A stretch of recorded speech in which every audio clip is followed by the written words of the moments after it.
Bonjour, c'est dans un endroit calme et plein de sérénité que je m'adresse à vous aujourd'hui et que je voulais vous dire aussi que cette vidéo était un peu spéciale et que donc si vous êtes des fervents catholiques, chrétiens ou toute autre religion qui existe en ce bas monde, si pour pouvoir rentrer prier ou n'importe, vous avez besoin d'un lieu sacré, un lieu comme une église, une cathédrale, un temple, une mosquée, etc. Arrêtez tout de suite cette vidéo parce qu'elle ne vous convient pas et elle ne vous est sûrement pas adressée. Par contre, si vous pensez que vous n'avez pas besoin d'aller dans un endroit spécial, si vous pensez que tous les endroits sont bons pour être en contact et en relation avec Dieu et son Fils et là-haut, quoi, tout simplement.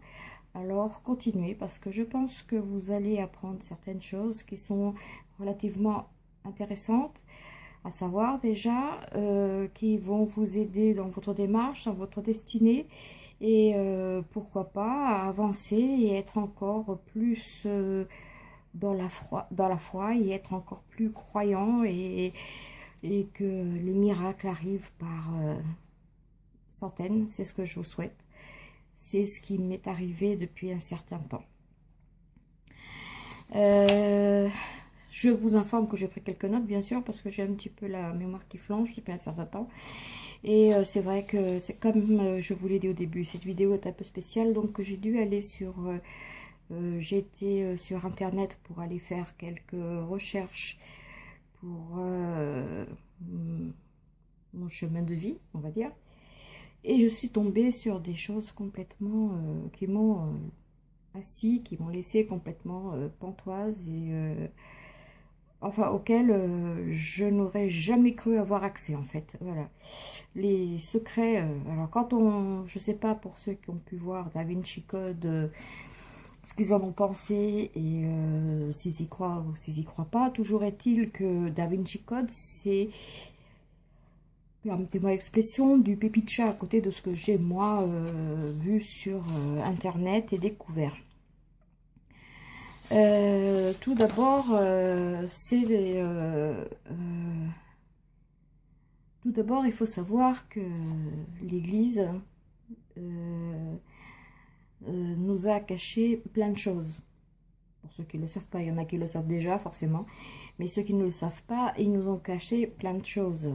Ils ont caché, déjà pour ainsi dire, l'évangile selon Judas, qui est tellement pleine de vérité, de bon sens et qui nous montre un Judas auquel on ne s'attendait pas. On voyait Judas comme étant l'horreur en personne, quoi. Il a quand même fait crucifier Jésus. En regardant ces vidéos qui se sont avérées donc non seulement très réalistes, mais qui ont en fait des documentaires qui ont été pris en compte par des universitaires de renom, des personnes, des scientifiques aussi, et qui ont réalisé qu'en fin de compte, la vérité était bien cachée et qu'on n'était pas prêt de la trouver si certaines personnes ne s'étaient pas donné le droit et la chance de pouvoir les découvrir.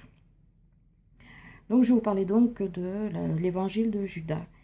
On voyait en cet homme quelqu'un de méchant, cruel, etc.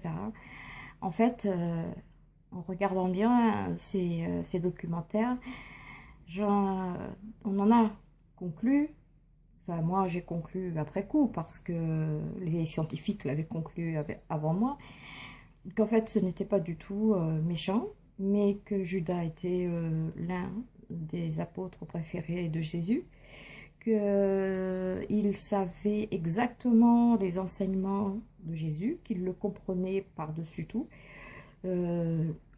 C'était un peu son frère de bataille.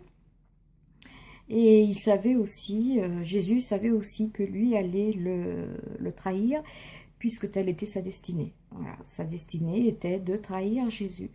Alors, non pas par méchanceté, non pas parce que il ne l'aimait pas, non pas parce qu'il était avare, comme on veut bien nous le faire croire, ou qu'il était méchant, parce qu'on a tendance à dire souvent méchant comme Judas, pas du tout.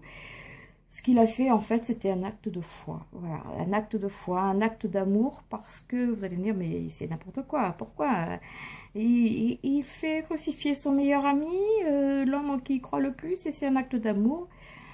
Oui, je vous répondrai, parce que, en fait, Jésus avait besoin de quitter son enveloppe charnelle pour pouvoir se retrouver là-haut dans les cieux.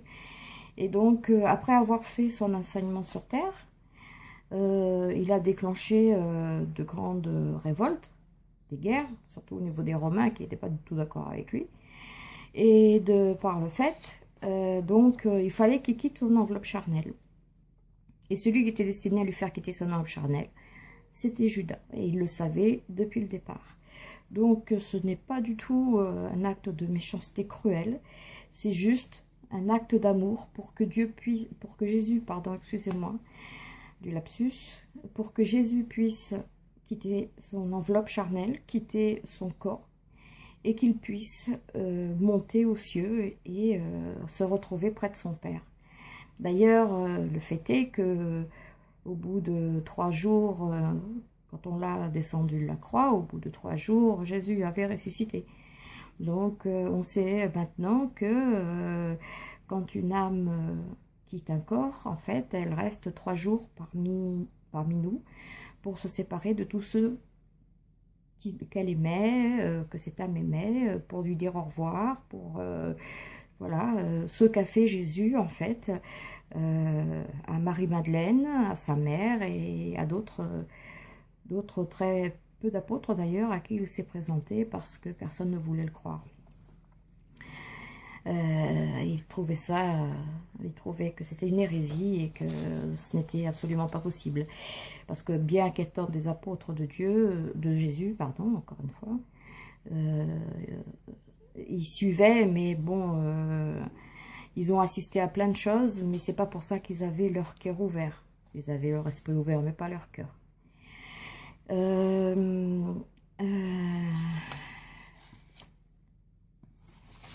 Alors ça, c'est la première partie, donc c'est l'évangile selon Judas. Mais nous avons aussi l'évangile selon Jésus, ou autrement dit Yeshua, qui est aussi un nom que tout le monde connaît. Enfin, ceux qui s'intéressent un peu de près ou de loin, c'est le nom hébreu de Jésus. Voilà. Alors, tout le monde sait que Jésus était juif, déjà, pour commencer.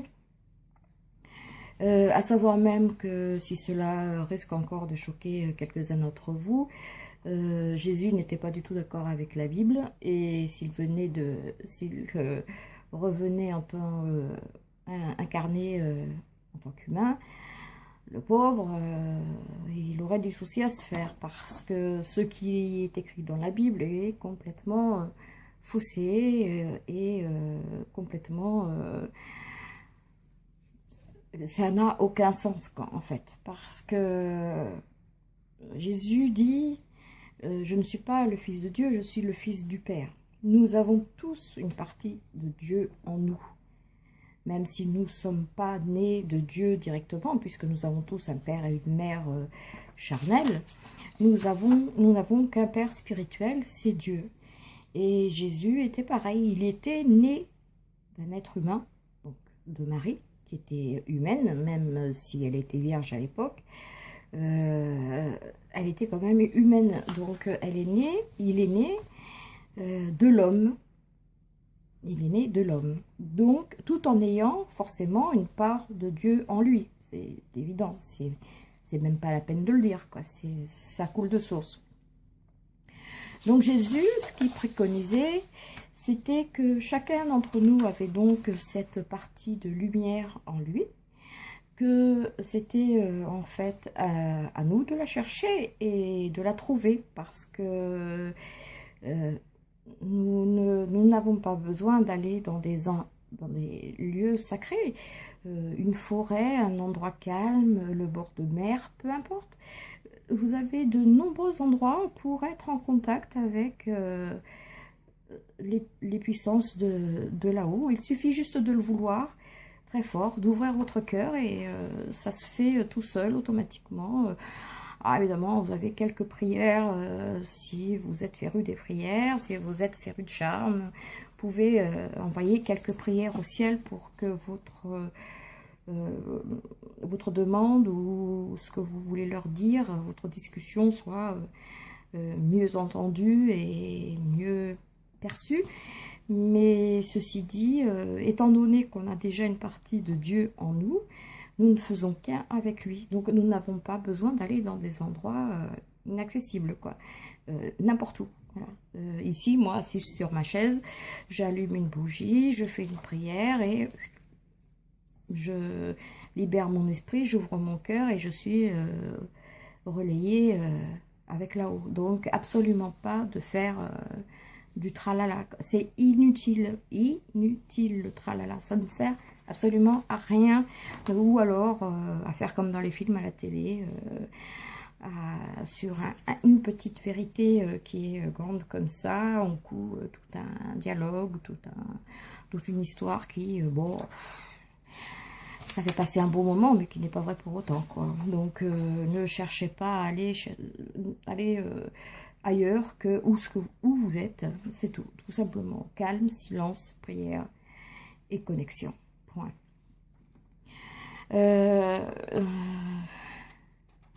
Si j'ai un conseil à vous donner, en fait, pour finir, c'est libérer votre esprit avant de commencer quoi que ce soit, une prière, une oraison, un charme, n'importe. Libérez votre esprit de toute pensée négative, n'apportez que le bon, le positif, tout ce qui peut vous apporter du bonheur, de la joie. Ils adorent quand on est heureux, donc pourquoi pas. Après tout, ça nous fait du bien aussi, hein. Aussi bien au cœur qu'à la santé et à tout ce qui s'ensuit. Donc soyons heureux d'être là, soyons heureux d'être vivants, soyons heureux de profiter de chaque instant de la vie, même si certains êtres chers nous quittent parce que pour cause de maladies, d'accidents ou autre, notre vie à nous ne s'arrête pas là. Par contre, leur destinée était prédestinée à s'arrêter à ce moment-là. Quoi qu'on fasse, on n'aurait rien changé. Je suis bien placée pour le savoir. J'ai perdu un être cher il n'y a pas longtemps. Je n'ai rien fait pour... j'ai juste prié pour que ces derniers moments soient les moins douloureux et les plus rapides possibles. Parce que, voilà, je l'aimais et je ne voulais absolument pas voir cette personne souffrir. Donc mon désir le plus cher, si tel était le désir du divin là-haut, mon désir s'assemblait au sien et je ne voulais que son bien, donc qu'elle puisse partir dans comment dirais-je, qu'elle soit en calme, en paix et voilà, c'est tout. Je n'ai pas besoin je ne l'ai pas fait via une église quelconque ou un temple ou n'importe quoi, non, tout bêtement je l'ai fait là où elle était, j'ai allumé des bougies, j'ai prié et voilà quoi, et le lendemain elle est venue dans mes rêves pour me dire que tout allait bien, pour vous dire qu'il ne faut pas grand chose pour qu'il y ait une connexion, il faut juste, comme je vous dis, ouvrez votre cœur, ouvrez votre esprit, libérez-vous des pensées néfastes et vous verrez les choses qui vont arriver, surtout en ce moment. C'est hallucinant ce qui nous tombe dessus, quoi. Mais c'est miraculeux, fantastique et plein de joie, de bonheur et d'espoir, quoi. Donc il faut absolument pas tirer une croix là-dessus. Au contraire, il faut laisser venir et voilà. Même si certaines choses vous font peur, il ne faut pas, parce que c'est comme ça que ça doit se passer, pas autrement. Quoi que vous fassiez, vous n'échapperez pas à ce qui vous est écrit et à votre propre destinée que vous avez choisi avant de venir au monde. Donc, si en plus, bien sûr qu'on ne s'en souvient pas une fois qu'on est né, hein, qu'on a choisi notre destinée, mais il faut savoir que Nous choisissons notre propre destinée, selon nos vies intérieures, selon ce que nous avons encore besoin d'apprendre, selon ce que nous savons déjà. Soit nous devenons un maître, soit nous devenons un élève, soit nous continuons notre petit chemin tranquille, mais Jésus et Dieu, si on a encore des choses à apprendre, vont mettre sur notre chemin les gens adéquats qui vont nous faire avancer et qui, par conséquent, nous vont donner...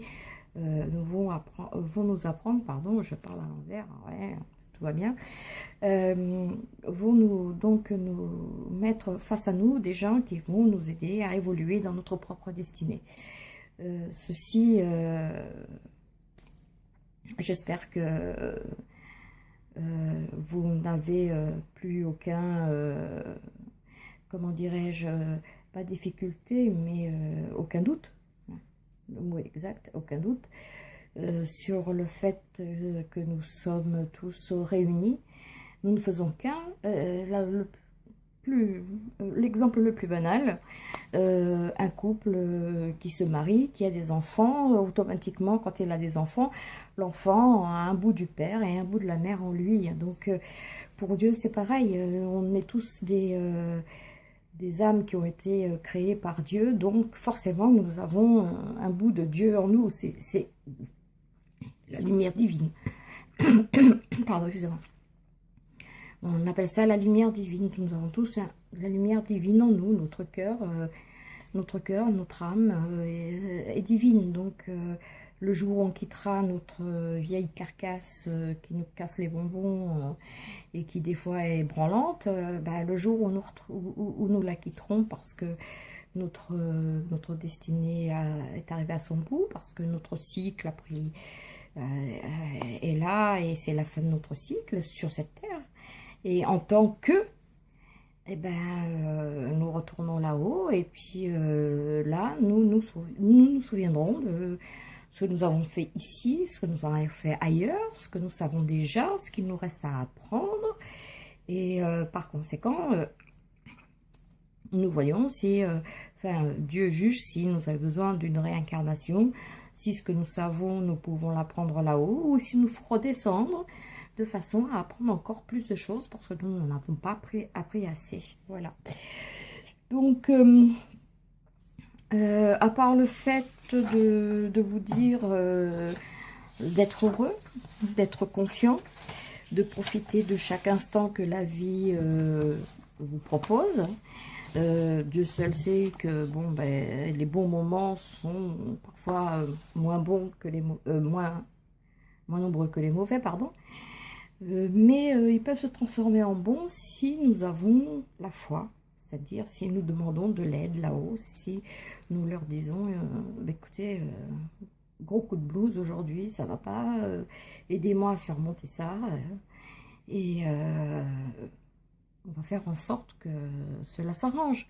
Bon, après, il ne faut pas aussi demander, tiens, j'ai été mordu par un moustique, aidez-moi. Il faut être réaliste aussi, quelque part. Hein. On a des très bonnes crèmes en pharmacie pour arranger cette histoire de moustique, où il y a des très belles plantes dans la forêt qui peuvent vous aider à arranger cette histoire de moustique. Ça. Pour ça, on n'a pas besoin de... Mais quand il s'agit de choses beaucoup plus importantes, un état de stress dû à quelque chose qui nous fait mal, un état de douleur, un état de lamentation, oui, on peut faire appel à eux et ils nous répondront... si ce n'est pas à l'instant, ça sera dans les minutes, voire les heures qui suivent. Ils nous répondront, ça, c'est catégorique. J'en ai fait l'expérience, c'est catégorique, ça marche.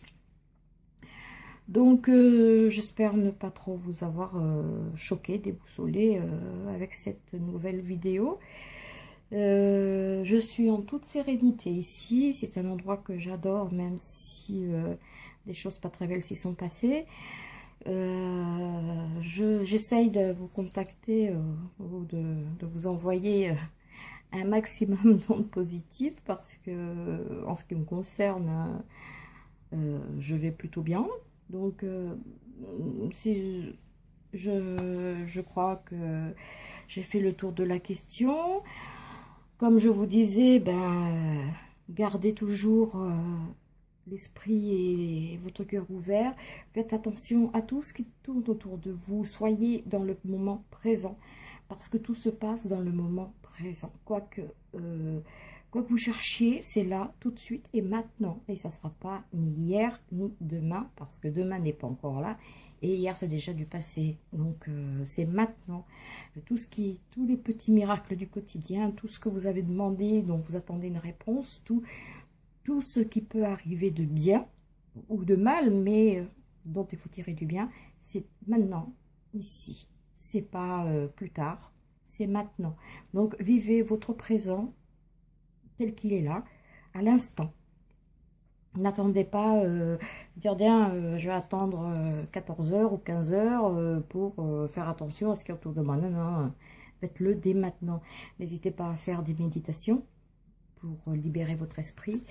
Des méditations, des balades en forêt qui sont très bonnes aussi pour le calme, la sérénité, l'ouverture du cœur, l'ouverture d'esprit. Et si vous faites bien attention, vous verrez comment la forêt peut être vivante et comme elle vous envoie des ondes, mais c'est juste un pur bonheur, quoi. Donc n'hésitez pas, faites-vous du bien, faites-vous plaisir, soyez heureux de vivre, soyez heureux d'être là. Et le moment viendra où, comme tout un chacun, on partira, mais au moins profitez de la vie ici, parce que même si là-haut c'est super, c'est magnifique, c'est génial, c'est extra, c'est tout ce que vous voulez et tout, on est quand même ici pour apprendre, hein, un peu comme un enfant qui va à l'école. Et même si nos meilleurs moments c'est les récréations, ben, nous avons des moments où il faut quand même essayer d'apprendre, essayer de voir ce qui est autour de nous, essayer de comprendre pourquoi ça c'est comme ça et ça ne l'est pas. Nous avons un très bon outil qui s'appelle Internet. Après, il ne s'agirait pas de plonger dedans les yeux fermés et de tout prendre. Non, il faut prendre ce qui vous parle, ce qui vous intéresse. Et voilà, donc c'est vous avez votre vie entre vos mains. Vous avez le libre arbitre, faites-en ce que vous voulez, mais un conseil, faites-en du bien, quoi. Ne faites pas de bêtises que vous allez regretter et qui vous permettront de prendre un chemin qui n'est pas... de toute façon, comme je vous disais, votre destinée est faite. Donc même si on vous dit va à droite et que vous décidez d'aller à gauche, de toute façon, vous arriverez à la même destination qui était prévue. Sauf que si vous allez à gauche, je ne connais plus trop le sens de mes mains, mais sauf si on vous dit d'aller à droite et que vous allez à gauche, forcément vous allez avoir beaucoup plus d'encombre en allant à gauche, parce que ce n'est pas ce qu'on vous avait dit au départ. On vous a conseillé, prendre à droite si vous prenez à gauche, vous allez avoir des encombres, vous allez avoir des bâtons dans les roues, et votre chemin sera beaucoup plus difficile que si vous allez à droite, si vous suivez votre instinct, si vous suivez le cœur, si vous suivez la lumière divine qui va vous dire, écoute, moi je te conseille d'aller à droite, allons-y, on va à droite. Et vous arrivez au même endroit avec beaucoup moins d'embûches, beaucoup moins de murs, beaucoup moins de portes, et avec tout aussi bien, quoi, en fin de compte. Donc c'est ridicule de se compliquer la vie alors qu'elle peut être simple. C'est ça, en gros. Ne soyez pas têtu, borné. Ne dites pas, moi j'y arriverai, j'ai besoin de personne. Non, on a tous besoin de quelqu'un. Et si c'est la lumière divine qui nous guide, alors autant en profiter. Parce que ça, c'est vraiment quelque chose de formidable. Parce que même quand on lui tourne le dos, elle continue à nous tourner la main. Donc, c'est... À un moment donné, il faut arrêter de se mettre des œillères et puis de regarder la vie telle qu'elle est et de se dire, effectivement, il serait peut-être temps que... Hein. Bon, sur ces bonnes paroles, moi, je vais vous laisser. Je vais vous souhaiter une très bonne après-midi ou très bonne fin d'après-midi ou très bonne soirée, ou très bonne journée, selon le moment où vous regarderez cette vidéo. Je suis ouverte à toutes les questions que vous voulez poser, si ça vous intéresse, si ça vous intéresse pas, peu importe. Voilà. Je crois que j'ai fait le tour de la question, donc je vous dis à très bientôt en espérant avoir de vos nouvelles et en espérant vous voir bientôt. Au revoir à tous.